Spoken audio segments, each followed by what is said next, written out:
Ok, bonjour à toutes et à tous, j'espère que vous m'entendez bien. Pas très bien, madame. C'est mieux là? Un peu mieux? Ok. Merci à toutes et à tous d'être présents avec nous aujourd'hui. On va parler d'un sujet hautement central pour les acteurs du tourisme. C'est celui de l'engagement dans la transition carbone. On va l'approcher d'un angle un peu particulier. Mais avant de rentrer dans les détails de cette conversation avec Julien qui est à mes côtés, on va rapidement se présenter. Donc Julien, je te laisse la parole. Est-ce que tu peux nous en dire un peu plus sur toi? Oui, merci Alexandre. Bonjour à toutes et à tous. Je m'appelle Julien, je suis le directeur financier et le DRH de Asia. Alors Asia, qui on est? Asia, on est un tour opérateur spécialiste, comme vous l'aurez peut-être deviné, des voyages vers l'Asie, le Pacifique, le Moyen-Orient et depuis peu l'Afrique australe. Au départ du marché français, Asia, en quelques chiffres, c'est une centaine de collaborateurs passionnés par l'Asie et 20 000 clients qu'on envoie chaque année en voyage dans cette zone du globe. Et moi, je suis chez Asia depuis 2019. Merci Julien. Très rapidement me concernant, je suis Alexandre, un des cofondateurs de Kiwi. Là, on est la FinTech qui décarbone et on va essayer d'illustrer un petit peu comment on peut faire ça, la FinTech qui décarbone, notamment les acteurs du tourisme, pendant notre échange. Alors avant qu'on se lance dans la conversation, je vais essayer rapidement de planter le décor sur 2-3 éléments, 2-3 chiffres importants qui intéressent notre sujet. Notre sujet aujourd'hui, c'est comment, avec les paiements ou avec la donnée financière, les acteurs du tourisme peuvent enclencher leur transition carbone. Pourquoi on parle de ça? Parce que quelques éléments de rappel. On a une urgence climatique qui impose à tous les secteurs, à toutes les, on va dire, les couches de l'économie de faire des efforts. Et le tourisme, selon ce qu'on inclut dans le périmètre de ce secteur d'activité, il pèse de 5 à 10%, ça doit être à peu près les chiffres que vous connaissez, des émissions mondiales de gaz à effet de serre. Là-dedans, le transport, évidemment, représente un poids lourd. Et donc, c'est un des enjeux, mais ce n'est pas le seul. Julien, tu nous parleras peut-être un peu des enjeux que tu as à gérer au quotidien et des réponses ou des pistes de réponses que vous avez déjà chez Asia. Une autre dimension, qui est celle qui va me permettre de faire le lien entre nos deux sujets, c'est qu'il y a dans le secteur du tourisme des enjeux liés aux devises, parce que vous avez souvent des interlocuteurs présents à travers tout le globe et toute la planète. Et donc, vous jonglez avec ces enjeux de devises pour payer des réceptifs ou de clients qui vont vous payer dans des devises différentes. Nous, on croit et on pense qu'il y a une donnée, de la data qui est très, très utile pour la transition dans les paiements.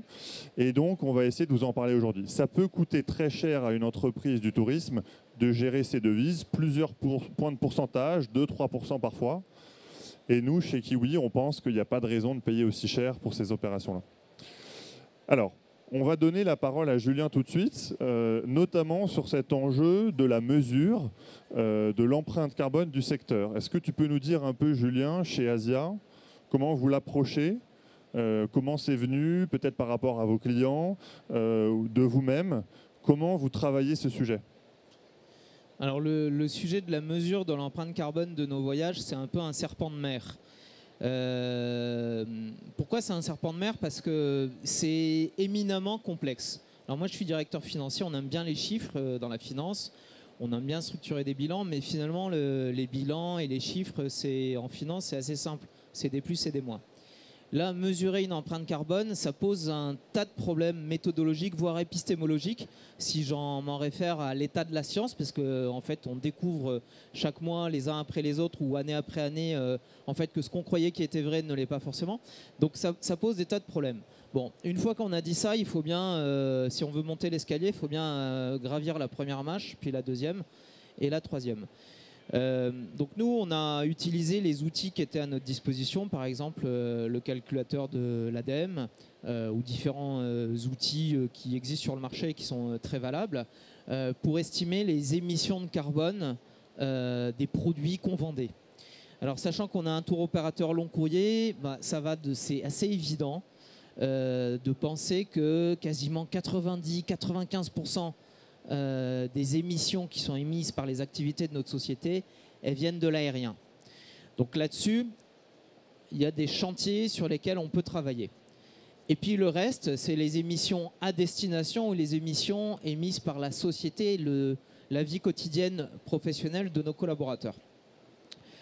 Alors comment on a fait? On a utilisé ces calculateurs et on a réussi à évaluer par ligne produit les émissions carbone dans une fourchette qui, je pense, en l'état actuel de la science et de l'art, des calculs en tout cas, n'est pas complètement inexacte.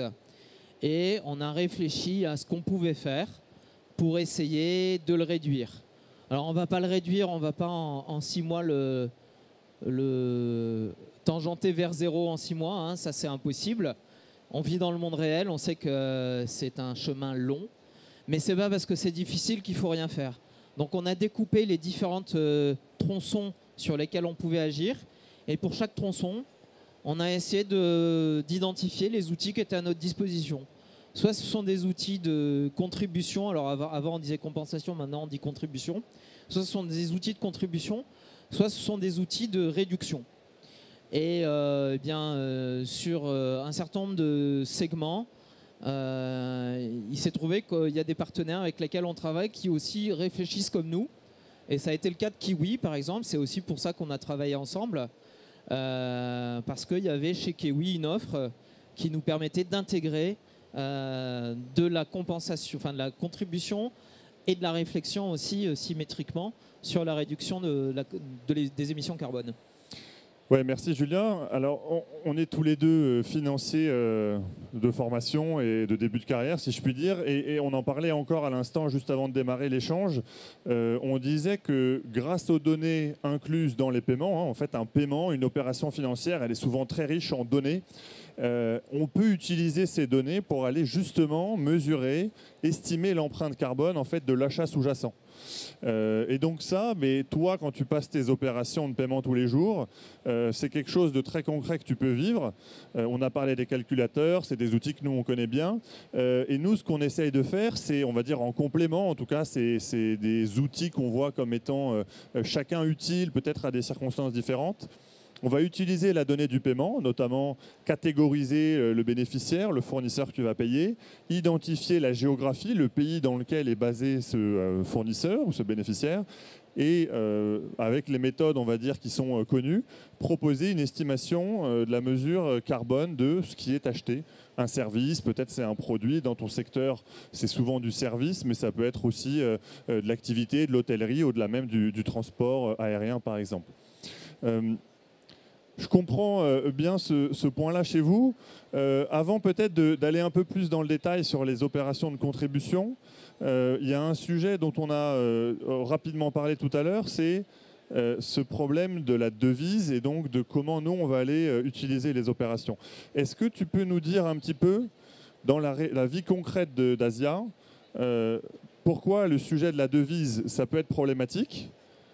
Comment est-ce que tu le gères aujourd'hui? Et ensuite, on verra que cet outil pour sécuriser un peu tes opérations commerciales, ça peut devenir un outil pour la contribution. Mais d'abord, est-ce que tu peux nous partager un petit peu la problématique à laquelle tu es confronté sur ces enjeux de devises?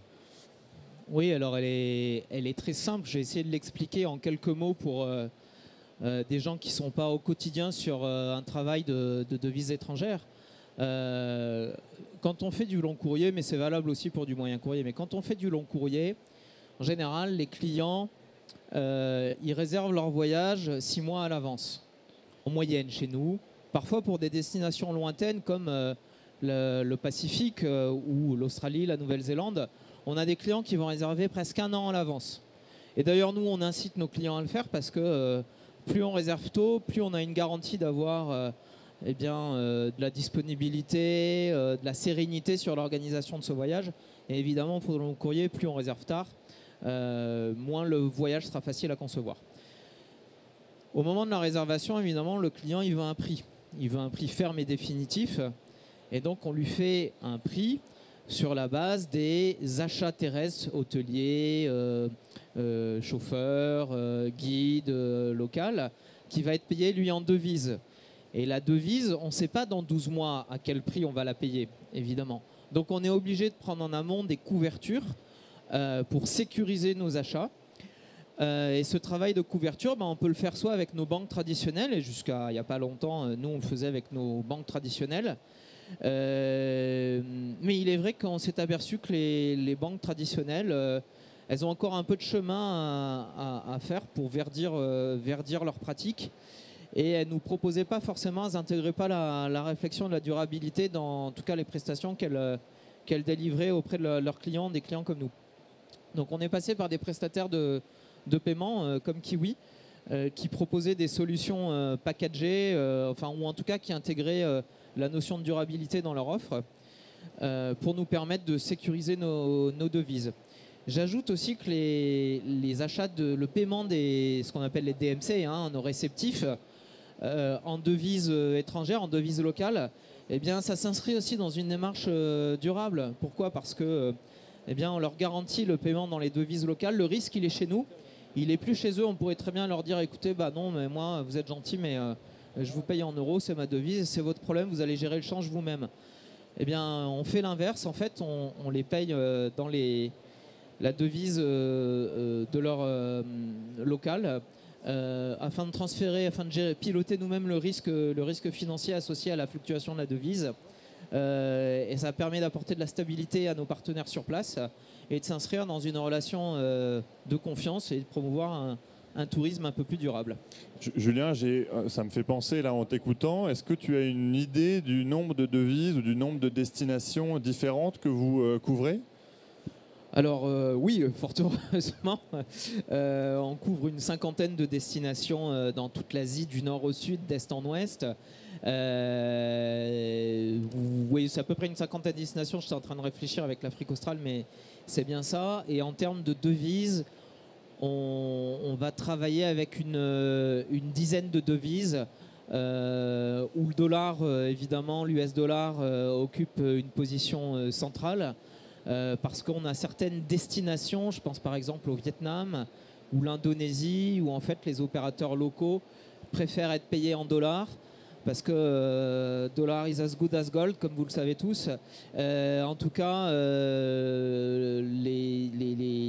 ces opérateurs préfèrent en avoir une devise, préfèrent être payés dans une devise qui offre plus de stabilité que parfois leur propre devise qui génère des fluctuations de marché, des fluctuations importantes en day-to-day et qui leur apportent pas de la sérénité. Oui, merci.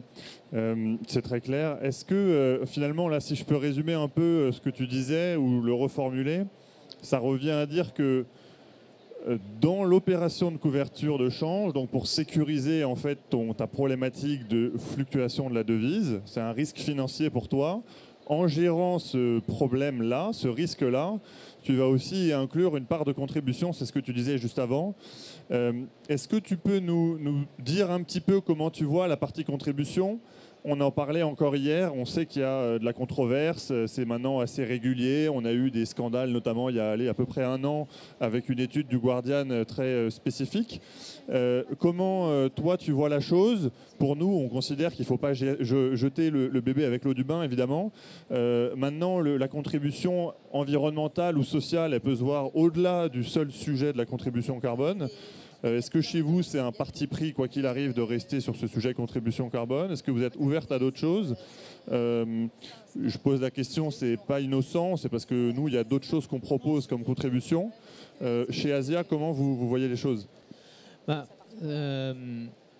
tu le dis justement, il y a des études, des enquêtes de journalistes récentes qui montrent que ce qu'on croyait vrai à une époque l'est pas, ou alors ce qu'on a vendu comme étant vrai, il y avait des intentions malveillantes derrière.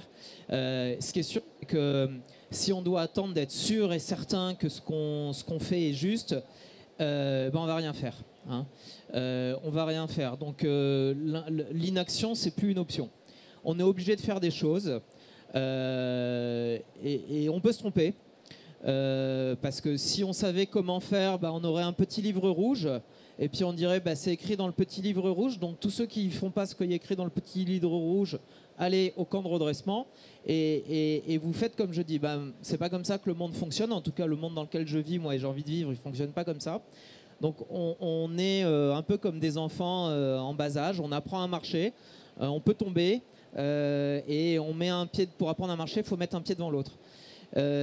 Sur la contribution, c'est une partie de la réflexion, ça doit être intégré dans la réflexion sur la construction d'une offre touristique durable. C'est pas le seul élément.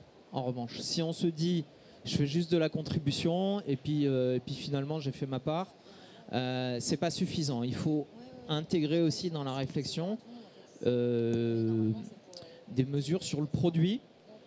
Qu'est-ce qu'on peut mettre dans le produit pour qu'il soit plus durable, pour qu'il réduise la contribution. Donc chez Asia, on a mis en place un certain nombre de dispositifs. Je peux vous en citer 3. Par exemple, à destination, on va favoriser autant que faire se peut l'intégration de mobilité durable dans nos circuits. C'est-à-dire, ça veut dire quoi concrètement? Ça veut dire qu'on pourrait aller d'un point A à un point B en avion avec un vol domestique. On va le faire en train, on va le proposer à nos clients en train. Pourquoi? Parce que ça contribue, ça émet moins de carbone, ça c'est une grande évidence, mais pas que. C'est parce que ça favorise un tourisme plus durable, du slow travel. On va découvrir des paysages qu'on ne verrait pas dans un avion en vol domestique. On va aussi s'insérer dans le mode de vie des populations locales. On va aller à la rencontre en toute humilité de la manière dont les gens vivent. On va observer, c'est très enrichissant intellectuellement. C'est très enrichissant aussi sur le plan de l'humilité. Ça nous apprend beaucoup sur nous-mêmes. Donc on va intégrer par exemple du slow travel autant que faire se peut. Moi j'ai eu l'occasion par exemple de traverser l'île de Java en train. On aurait pu le faire en avion. Et j'avais pris volontairement une classe, la première classe, pour voyager vraiment au contact des gens. C'est un de mes plus beaux souvenirs. Vous voyez, c'était pas très confortable, hein, mais c'est un de mes plus beaux souvenirs. On a vu des paysages qu'on n'aurait jamais vus. Donc ça, c'est par exemple la première chose qu'on essaie de faire au maximum quand c'est possible. La deuxième chose qu'on va faire pour essayer de réduire l'empreinte carbone de nos voyages, on va inciter les clients à réfléchir sur l'espace-temps. Alors l'espace-temps, ça veut dire quoi? Le temps, au lieu de voyager par exemple, au lieu de conseiller à nos clients de se précipiter au mois d'avril au Japon pour voir les cerisiers en fleurs, on va leur dire n'y allez pas, n'allez plus voir les cerisiers en fleurs. On va le dire, certains vont pas être d'accord, hein, on va quand même leur vendre le voyage s'ils veulent, hein. Mais on va être force de proposition, force de conseil, on va leur dire peut-être que votre expérience va être dégradée parce que vous allez être victime de surtourisme et vous allez contribuer à ce surtourisme en allant voir les cerisiers en fleurs à la bonne période. On a une idée pour vous, allez plutôt en octobre-novembre au Japon et vous avez des érables. C'est pas des cerisiers, c'est pas rose, mais c'est orange. C'est très joli aussi et vous aurez moins de monde et vous aurez une expérience beaucoup plus qualitative en tant que voyageur. Et surtout, vous n'allez pas contribuer au surtourisme et vous allez étaler dans le temps les flux de la saisonnalité touristique pour les réceptifs locaux et c'est tout bénéfice pour eux. Donc ça, c'est sur le temps. Et sur l'espace, là aussi, on va leur dire, écoutez, y a des lieux magnifiques qui sont connus, qui sont dans les guides touristiques. Nous, on va vous conseiller de ne pas forcément les visiter. Pourquoi? Parce que là aussi, vous allez être victime de surtourisme. Je pense par exemple dans le Shaanxi, au cœur de la Chine, la ville de Xi'an. Vous savez, il y a le fameux tombeau du premier empereur chinois avec les soldats en terre cuite, hein, le Qingshi Huangdi. Ce mausolée, il est victime de son succès. Il y a plein de clients, plein de touristes qui le visitent. Et nous, on va dire à nos clients, n'y allez pas forcément en fait. On sait, c'est dommage, vous faites un long trajet, mais n'y allez pas forcément. Il y a un autre mausolée, le mausolée de l'empereur Qingli, qui est au nord de Xi'an, dans la banlieue, où il y a aussi des soldats en terre cuite, des animaux en terre cuite, c'est magnifique. Et il est très peu connu. Et donc, vous allez vivre une belle expérience. Donc, je vous donne ces 3 exemples pour vous expliquer que la contribution, c'est très important. On ne peut pas dire faut pas faire de contribution parce qu'on ne sait pas comment ça fonctionne, il y a des imposteurs, ou c'est pas suffisant, donc ne le faisons pas. Non, il faut le faire, mais il ne faut pas faire que ça non plus.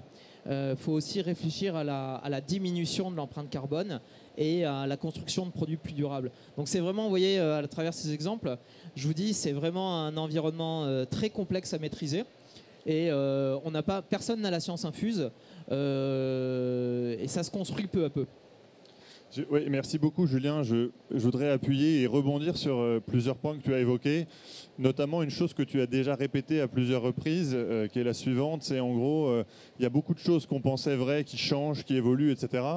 Rien que sur le sujet de la mesure carbone, par exemple, concernant l'impact de l'aviation, on sait de plus en plus qu'il y a une dimension réchauffement qui est hors carbone, hein, au-delà des seules émissions de carbone, qui en fait est sous-estimée, qu'on avait du mal en plus à mesurer avant.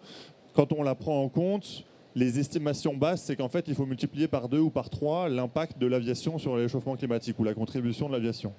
Donc ça, on avait beau faire tout ce qu'on voulait avant, on voulait réduire d'un certain montant, évidemment, on partait d'un point de départ qui n'était peut-être pas exact. Ça ne nous a pas empêché de réfléchir à de premières actions. Un autre point que tu as évoqué tout à l'heure sur le sujet des controverses des projets de contribution carbone, on a la chance en France d'être plutôt à la pointe des sujets environnementaux, climatiques. Et notamment, on a maintenant depuis quelques années un label gouvernemental qui s'appelle le label bas carbone, qui est piloté par le ministère de la Transition et qui en fait homologue et donc on va dire encadre les projets de contribution, anciennement compensation carbone, sur le territoire national. Donc ça veut dire que vous avez des gages de sérieux, de sécurité, de méthodologie, on va dire, poussée et validée. Et donc la contribution carbone, oui, ça marche, ça se fait dans des très bonnes conditions. Au-delà de ce seul label bas carbone, mais en tout cas, on a au moins des types ou des typologies de réponses à des controverses sur ces enjeux-là. Et un autre point peut-être, pour faire écho à ce que tu disais sur les mesures de réduction, on a un client, et là je jette un coup d'œil à mes associés parce qu'ils le connaissent, qui opère dans le secteur du tourisme et qui est spécialiste de voyages de type ride, notamment aux États-Unis par exemple, où l'enjeu c'est de faire la route 66 par exemple, et donc avant évidemment sur une jolie Harley-Davidson pour assouvir des rêves, etc. Ça propose de plus en plus chez cet acteur-là des alternatives électriques. Alors ok, l'électrique c'est pas forcément la panacée, mais quand vous avez une électricité qui est produite en émettant très peu de carbone, vous allez avoir une mobilité qui est du coup décarbonée, notamment par rapport à une Harley qui roule aux énergies fossiles. Et vous pouvez imaginer un parcours, peut-être pas exactement le même qu'avec le vrombissement de la moto, mais en tout cas similaire. Peut-être que l'expérience, elle sera différente, mais elle sera quand même aussi intéressante. Donc toutes ces pistes de réflexion, il faut les encourager.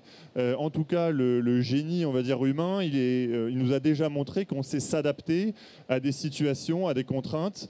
Et donc nous, on reste positif, et je pense que c'est le message qu'on peut retenir un peu de ce que tu dis, Julien. C'est qu'en gros, il y a un moment, il faut se lancer, il faut commencer. Il faut commencer à réfléchir à la mesure de son impact carbone. Il faut réfléchir à des mesures pour réduire les émissions de son activité. Pour vous et pour toi, Julien, c'est la production, c'est les voyages qui sont proposés et qui sont servis. Et c'est également, quand on a des limites sur la partie réduction de ces émissions, aller contribuer, c'est-à-dire en fait, si on traduit, c'est aider d'autres personnes, d'autres entreprises, d'autres projets à réduire leurs émissions carbone à eux. J'insiste sur un autre point concernant la contribution. Je ne sais pas si c'est quelque chose que vous avez envisagé chez Asia. Tu me disais hier au téléphone que tu avais peut-être une annonce. Alors je ne sais pas si tu vas la faire là. Je te laisse la main évidemment là-dessus. Mais au-delà, nous, des projets de contribution carbone qu'on met à disposition de nos clients, on leur propose aussi d'aller financer des projets à impact social. Par exemple, pour votre secteur du tourisme, ça peut être d'offrir des jours et peut-être des semaines de vacances à des enfants qui sont défavorisés. Donc ok, on est sorti de la dimension carbone, on est d'accord, mais ce qu'on veut dire par là, c'est qu'un paiement, une opération financière, on a déjà démontré là en 30 minutes qu'elle a de plusieurs façons différentes moyen de contribuer à la transition, à verdir, à ce que vous voulez, sans tomber dans du greenwashing. On a dit qu'il y a de la donnée pour mesurer les émissions carbone, et il y a aussi un revenu généré qui peut en partie aider à financer des projets impact. Donc je ne sais pas ce que ça t'inspire, ces heures de vacances. Hein. C'est porté par une fondation qui s'appelle la fondation Je pars, tu pars, il part. Peut-être que tu les connais. Mais voilà, c'est un autre exemple de comment, à partir d'une transaction financière, on peut contribuer à un ou des piliers de ce qu'on appelle l'ESG. Non, mais tu as raison, on parle beaucoup de carbone parce que c'est vrai que dans l'industrie touristique, c'est quand même les émissions de carbone qui sont voilà, la donnée la plus visible. Mais si on devait réduire en fait la durabilité du tourisme, enfin la notion de tourisme responsable à la seule problématique du carbone, on se tromperait lourdement. Il y a tellement d'autres sujets à gérer. Il y a la pollution des plastiques, il y a le traitement de l'eau, il y a évidemment la façon dont sont traités les partenaires locaux, dans quelle mesure les devises apportées par nos voyageurs sur place sont effectivement réintégrées dans l'économie locale et ne sont pas phagocytées par en fait, les filiales de groupes américains ou européens qui sur place. Donc c'est vraiment une vue globale et qui rentre dans une dimension, comme tu dis, ESG. Hein. En fait, dans l'ESG, vous le savez tous, hein, il y a l'environnement, mais il y a aussi le social et l'économique. Hein. Et donc, on peut difficilement concevoir une action sur l'environnement si elle n'est pas pensée symétriquement avec la dimension sociale dans l'entreprise ou vis-à-vis des partenaires ou la dimension économique. Sur la dimension sociale, qu'est-ce qu'on peut dire? Pourquoi ça a du sens de faire un lien avec ça? C'est qu'en fait, on pourra penser des produits touristiques plus durables. C'est pas uniquement le directeur de production tout seul dans son bureau qui dit je suis un génie et voilà comment ça va se faire et j'ai trouvé la martingale. C'est pas le directeur financier qui dit tout seul dans son bureau derrière son Excel ah bah voilà très bien avec tel partenaire je vais financer telle chose avec un pourcentage et voilà et j'ai trouvé la solution. Non, en fait c'est l'ensemble des collaborateurs dans une société qui vont être animés par une même motivation et qui au quotidien vont le mettre en œuvre. Alors il faut qui soit d'abord formé, sensibilisé, convaincu. Mais ce que j'observe, parce que je suis aussi DRH d'Asia, ce que j'observe, c'est que les nouvelles générations qu'on recrute, elles sont très convaincues par ces problématiques de ESG, de durabilité, beaucoup plus que les générations, c'est ma génération ou les plus seniors. Donc ça, c'est une très bonne chose. On n'a pas besoin de les convaincre, ils sont déjà convaincus. Mais il faut en effet les impliquer dans le projet et qu'ils soient eux-mêmes acteurs du projet. Ce n'est pas uniquement la direction qui doit imposer dans les entreprises ça ou le subir. C'est un mouvement collectif. Et par rapport à quoi tu faisais référence, vous avez chez Kiwi quelque chose que j'aime bien, c'est que vous avez plusieurs types de projets dans lesquels vous proposez qu'une partie des profits que vous générez avec votre client soit réinvesti. Et on fait partie de ces clients. Et ce que vous proposez, c'est en fait que le client choisisse. Et l'idée, nous, qu'on a, alors c'est une annonce, mais les collaborateurs d'Asia ne sont pas encore au courant, donc leur dites pas, ou alors ils vont l'apprendre par la presse, c'est terrible. C'est l'exclu de la soirée, merci Julien. Voilà. Non, mais voilà, c'est une annonce qui a rien d'extraordinaire, hein, je vous mets tout de suite à l'aise. Voilà, mais on va faire un petit référendum en interne en présentant plusieurs projets aux collaborateurs. Et c'est pas moi qui vais les choisir, c'est pas la production, c'est les collaborateurs. On va le faire en forme de démocratie interne. Et c'est eux qui vont décider si on a envie plutôt d'aller en Indonésie aider à le corail ou la mangrove. Je ne sais pas si vous avez la mangrove, je crois pas. On n'a pas la mangrove, non, mais on y corail, pense. Oui, ouais, le corail, oui. Crois, oui. Ouais. Est-ce qu'on irait, je crois que vous avez quelque chose au Cambodge ou en Inde, je ne sais plus, qui est une destination aussi importante chez Asia. Est-ce qu'on va en Afrique australe plutôt pour contribuer à des projets? C'est pas moi qui vais le décider, c'est pas le président d'Asia qui va le décider, c'est les collaborateurs. On va le faire à travers un vote et je pense que c'est important parce que comme ça on associe les collaborateurs. Ils sont auto-sensibilisés du coup aux problématiques. Comme ils vont nous voir choisir, ils vont lire les programmes. Enfin, il paraît qu'on lit les programmes quand on vote. Donc, en tout cas, pour ce à quoi on va les soumettre au vote, on espère qu'ils le feront. Merci Julien, super intéressant de voir que ça peut susciter aussi de l'engagement finalement en interne sur ces sujets-là. C'est top. Je pense qu'en plus que c'est positif pour embarquer toute l'entreprise. On a beaucoup parlé. L'idée, c'est évidemment qu'on échange aussi avec vous. Vous avez le droit d'intervenir ou de poser des questions. Vous pouviez le faire aussi avant, mais bon, ça s'est peut-être pas fait naturellement, il n'y a pas de souci. On a plein de choses à dire encore, mais c'est encore mieux si on peut interagir avec vous. Donc n'hésitez pas, on est prêt à prendre toutes vos questions, vos remarques, vos témoignages aussi. Vous avez peut-être des choses à nous dire sur ce qu'on vient d'évoquer avec Julien.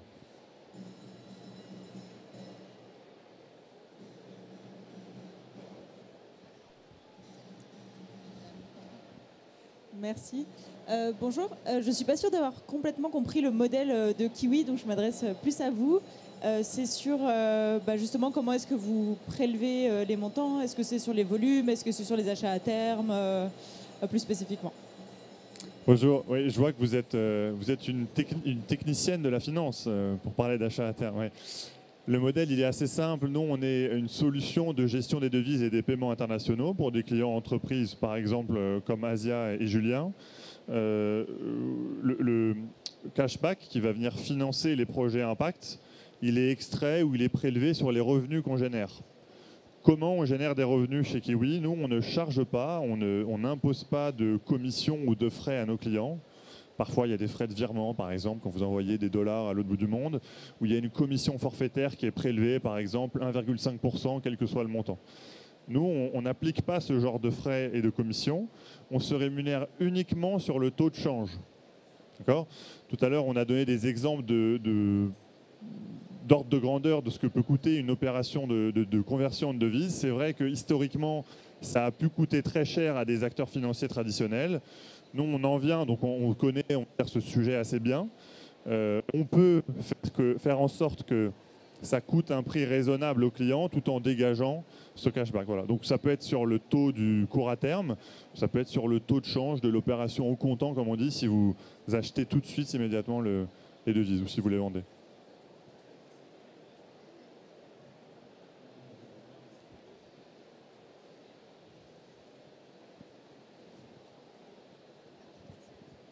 Alors moi, la question, elle va être pour toi, Julien. Tu parlais tout à l'heure de votre façon d'orienter vos clients vers...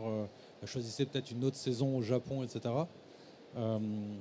Quid, en fait, des personnes à qui vous conseillez ceci? Tu sens que la typologie des consommateurs des voyages a évolué, commence à évoluer, ça s'accélère. C'est quoi leur réaction quand tu leur dis... non, partez plutôt au Japon en octobre et pas voir les cerisiers. Écoute, je veux pas faire preuve d'un optimisme excessif ou béat. Et donc je veux pas te mentir en disant que on a des exclamations de gloire, que des clients, voilà.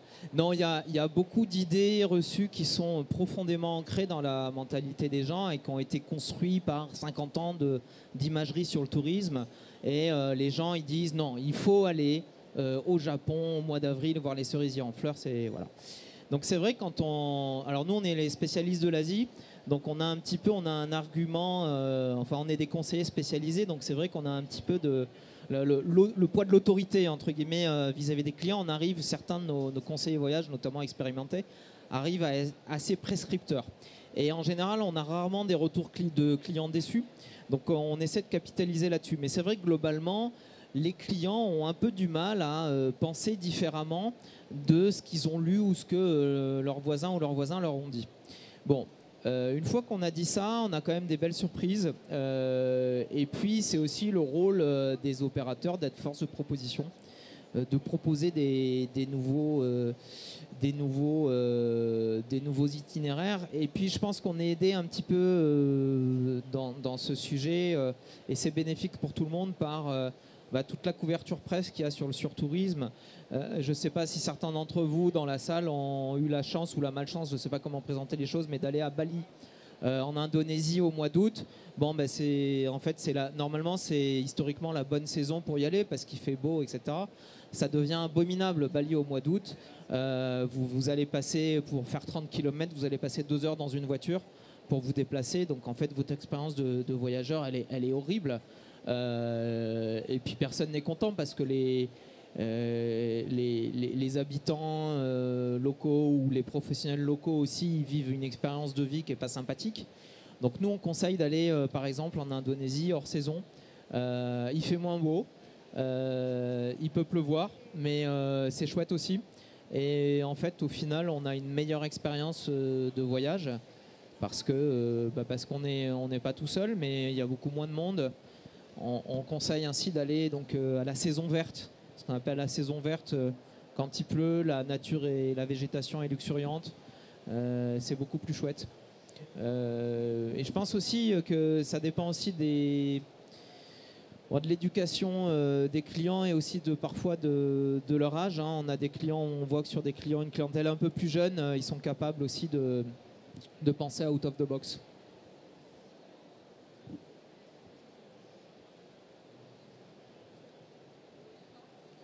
Je sais pas s'il y a d'autres questions, mais moi, auprès de l'assistance, j'ai une sorte de référendum à main levée. Là, il y a une étude Booking qui date d'avril 2023 que je trouve assez saisissante et qui révèle que 72% des consommateurs, enfin des voyageurs, sont intéressés à voyager plus durablement. Ils ont envie de voyager plus durablement. Si on fait un rapide sondage à main levée, qui rentre dans cette catégorie? Est-ce que vous êtes tous intéressés par des voyages plus durables? Alors on n'est pas sur le 72%, presque. Là, à peu près, ouais, on y est presque. Et alors cette même étude, elle révélait deux autres chiffres que je trouvais frappants. Le premier, c'est que 54% des interrogés trouvaient que s'ils étaient intéressés par les voyages plus durables, ils trouvaient ça trop cher. Parce qu'évidemment, très vite, un voyage plus durable, il peut être plus cher. Et 38% seulement se déclaraient être prêts à payer plus cher pour un voyage plus durable. Alors, est-ce que, à main levée, là aussi, est-ce que vous êtes, vous qui vous dites intéressé, est-ce que vous seriez prêt à payer plus cher parce que le voyage est certifié plus durable? Là, on est plus sur du 38%. Vous voyez, il y avait 3/4 tout à l'heure, mais là, allez, presque 50%. Bon, mais c'est normal, on est à l'IFTM, on est avec un public un peu plus convaincu. Voilà, mais moi, je trouve que cette étude, elle nous montre quelque chose d'assez fascinant. C'est qu'on pourrait se dire, bon, très bien, donc il y a une inflation tarifaire, il n'y a que 38% des gens qui seraient prêts à débourser plus, donc ça veut dire 60% du marché, je m'en prive. Donc qu'est-ce que je fais? Je fais rien. Maintenant, il ne faut pas faire ça. Il faut aussi réfléchir à d'autres solutions alternatives où la réponse sur des voyages plus durables ne va pas être forcément le prix, une inflation tarifaire. Ça va être un certain nombre d'autres dispositifs que j'ai cités. Et peut-être pour terminer, parce que la conférence va bientôt se terminer, mais nous, chez Asia, on est membre d'une commission qui s'appelle ATR, d'une association qui s'appelle ATR, Agir pour un tourisme responsable.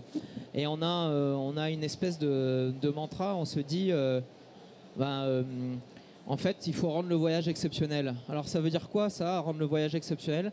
C'est-à-dire que exceptionnel au premier sens du terme, c'est-à-dire on va voyager plus longtemps, mais moins souvent. Et c'est exceptionnel au double sens du terme. Moins souvent, donc ça devient exceptionnel de voyager. Et plus longtemps, c'est-à-dire qu'au lieu d'aller 3 fois en voyage dans l'année au bout du monde, alors il faut avoir les moyens, je suis d'accord, au lieu d'aller 3 fois en voyage dans l'année, on va y aller qu'une fois, mais pendant 5 semaines, pendant 6 semaines. Du coup, notre intensité carbone sur chaque voyage va baisser et ça va contribuer considérablement à faire baisser la pollution liée au carbone. Julien, ce que tu dis là, ça me fait penser à peut-être une tentative de réponse à tes 38% de tout à l'heure. Peut-être qu'on peut voyager un peu plus cher, plus durablement, mais moins souvent, et qu'à l'année, le budget voyage, le tourisme, il est peut-être le même. Mais ok, on n'est pas allé 3 fois à Bali, à Cape Town et à Sao Paulo. On a fait un voyage sympathique ou très éloigné, etc., avec peut-être plus de budget qu'un des 3 individuellement. Mais au total, on s'y retrouve avec le même budget, mais on a accepté de voyager différemment. Je pense même qu'ils vont être moins chers. Ça va être moins cher parce qu'il y a moins de vols. Ouais, ok. Il nous reste 2-3 minutes. Évidemment, s'il y a des questions parmi l'audience, n'hésitez pas.